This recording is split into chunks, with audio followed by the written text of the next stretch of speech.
thank you.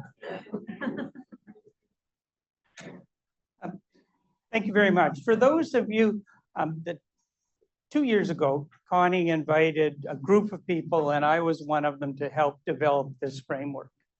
And first of all, kudos to Connie for all the patience she's exhibited towards me over those 2 years, and for then even inviting me to be here to speak, okay?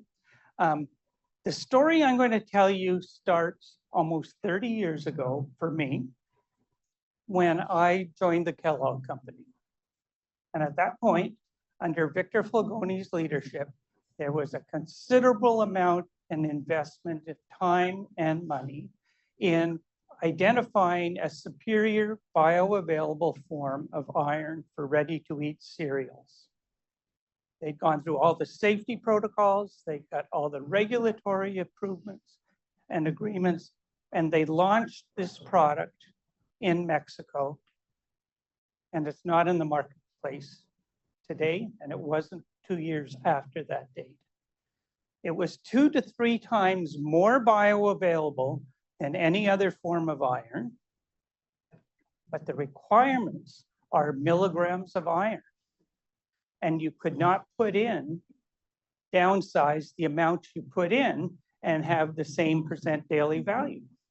And consumers are looking at that label, and it was a more expensive form. So it could not work, okay? It did not work in the marketplace. And we don't, before I go to that, and there's other examples, because I work for DSM, there's vitamin E, there's vitamin A, there's folic acid, that we have bioavailable equivalencies that are applied, either known for whole foods or applied in the food manufacturing sector. So the consumer reads that label and it shows the quantity of that vitamin and its percent of the DV that favors if you have a form that's more bioavailable or better. We don't have that in iron. We need that in iron. And Connie showed data in terms of food availability, but globally, more than 1/2 billion women are anemic. Okay, depending on, and there's 3 organizations that have had defined status. And so you can see it's from 3 to 15% of the population, depending on what cutoffs you use. I'm not here to talk about cutoffs. That's what scientists need to establish what's the best cutoff. But this isn't whether you're meeting the DRI. This is anemia. And this is important because it leads to low birth weight, preterm, and infants with low iron score. 270 million children are anemic globally. And that leads to poor cognitive and motor development. This is a serious problem. So all of our goals in nutrition labeling are we label products so that consumers can make informed decisions for their health. And I've shown Canada and US because that's what the SILC organization is, but they're very similar around the globe.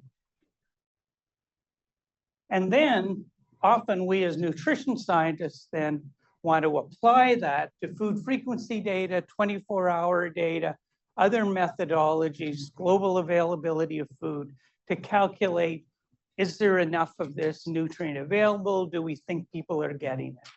Those are all estimates, right? That we're doing the best number. And right now we're using milligrams of iron. So the key users then, in my opinion, the first user is the consumer. I'm choosing a product. I want to know, is it going to deliver, if I'm looking for iron, is it going to deliver for me or not, right?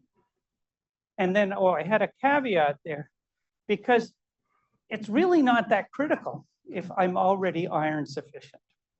If iron isn't a concern for me, I could focus on cholesterol or carbohydrates or folic acid.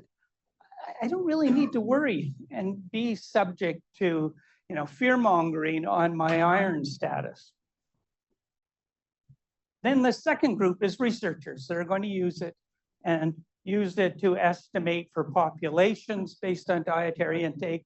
We need to have good database compositions that are actually reflective. So, not like Connie just showed, this is what total calcium intake is, but really actually if you did the bioavailable, it goes to a different number.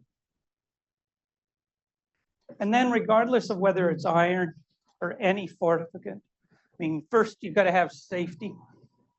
Second, you have to have sensory. That's why the iron fortification was such a problem in ready-to-eat cereals, because it would change sensory problems. It also changed stability. It changed appearance. So you'd have these black spots that are in there, because the truth of the matter is they often use elemental iron. It means like brake pad filings to be an iron source, right? And then there's cost.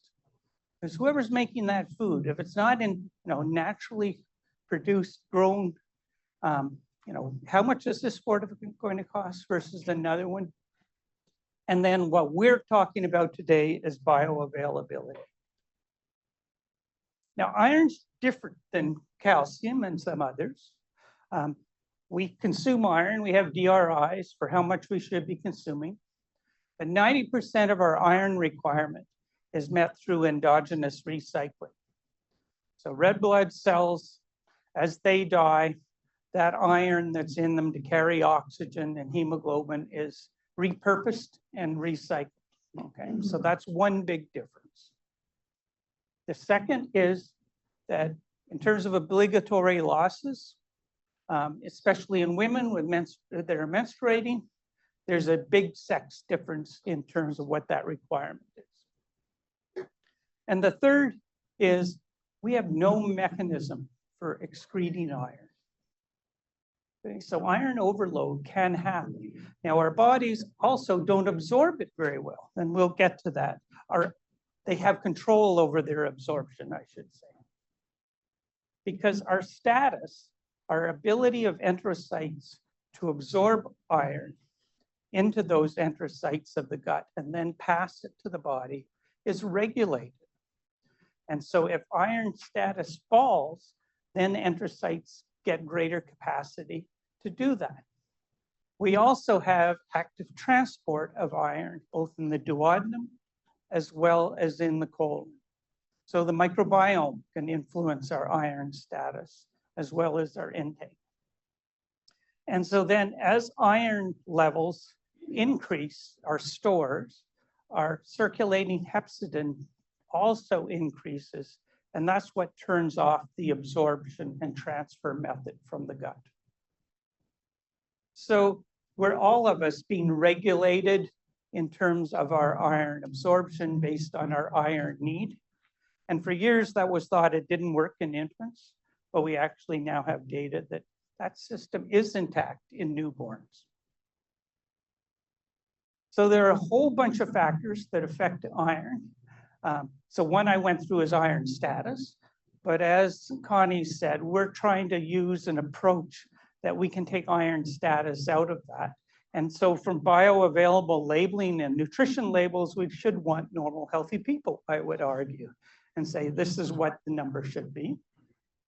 Inflammation can also affect it.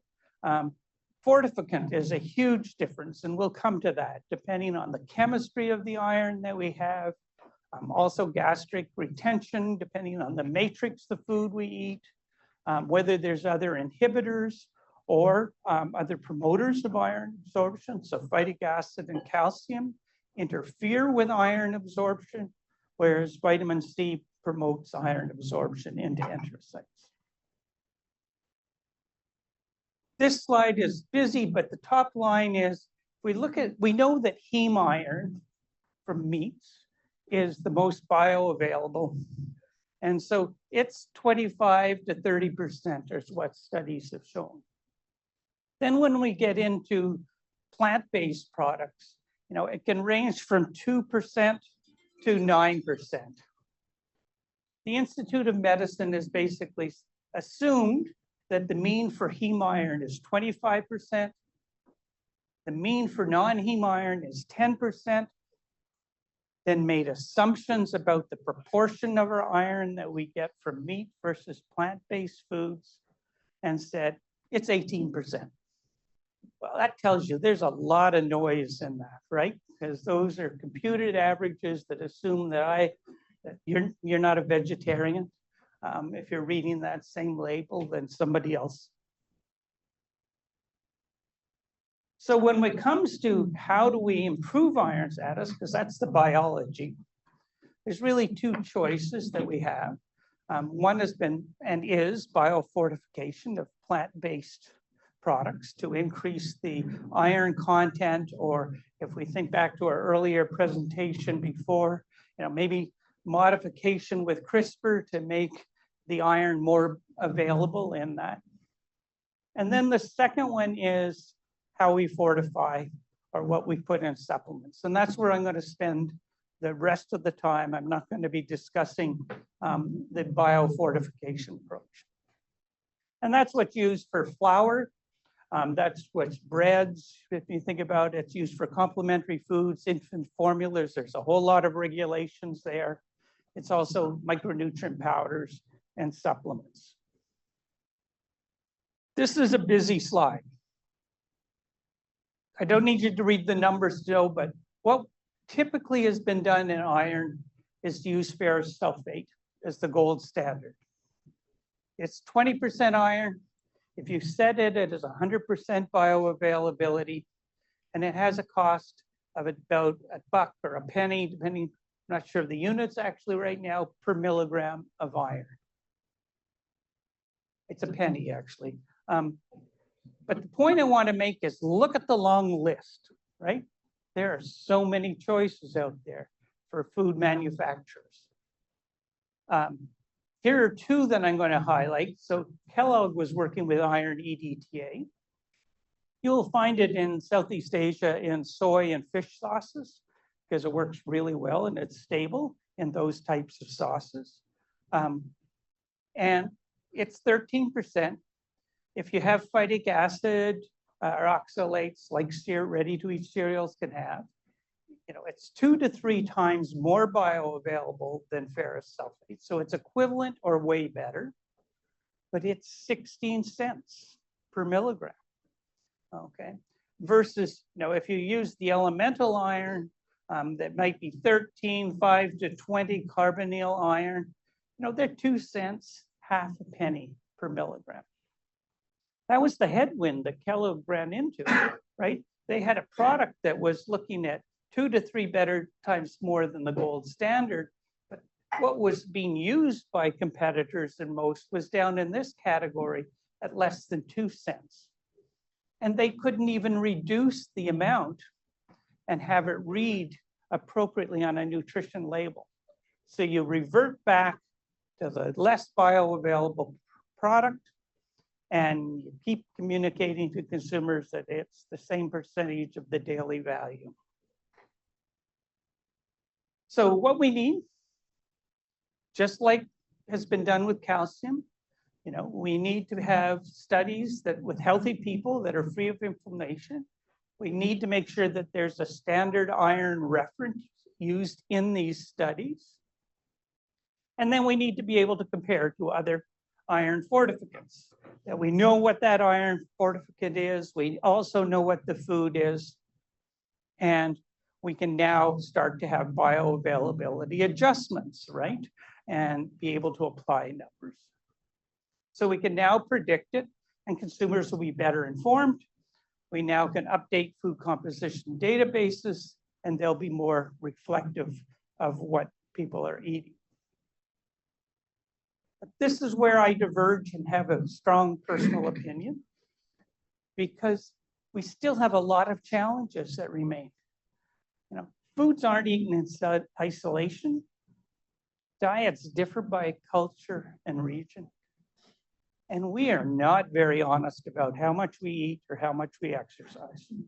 So you put all those together, and it's, I think, very, very difficult to know whether you're going to be meeting your requirement or not. So my position is, why use a proxy of dietary intake when we actually have tools being developed that can rapidly, cheaply measure your iron status, like with blood ferritin levels, right? And determine whether I'm anemic or not. Because the only time I really worry about being on that boundary is when I'm driving my vehicle on the highway and there's a lot of police out, right? Like then I want to know if there's a speed limit. I need to know where I am relative to that speed limit and don't want to be too far deviated from it. But if I'm not even close to what is the anemic or deficiency cutoff, I'm well above it, I have peace of mind. I can go on with my life the way it is. And if I'm at that cutoff, then I hope to have somebody that gives me some guidance. So my final recommendation is, yes, we definitely need to be labeling the bioavailable iron content of single foods and updating food composition databases. But that still doesn't get us around the mess that people eat meals and diets. They don't eat single foods, right? So I would argue, instead of doing dietary surveys, we need to be screening. We need to be screening populations or individuals at risk. Find out who's anemic, what proportion, because you only need to really focus on the at risk. And it may not be anemia. It could be excess, iron overload. That's okay too. It's the tails of the curve that we really have an obligation and a need to address. And the rest of the people, for that single nutrient that are in the middle, they can be given a go home free card, right? Go buy, go eat, continue doing the same thing you're doing. And then we come back and reassess in those people because we put in place specific culture, region specific recommendations, education programs. And we come back and we survey to make sure we've made a difference. So that's it, folks.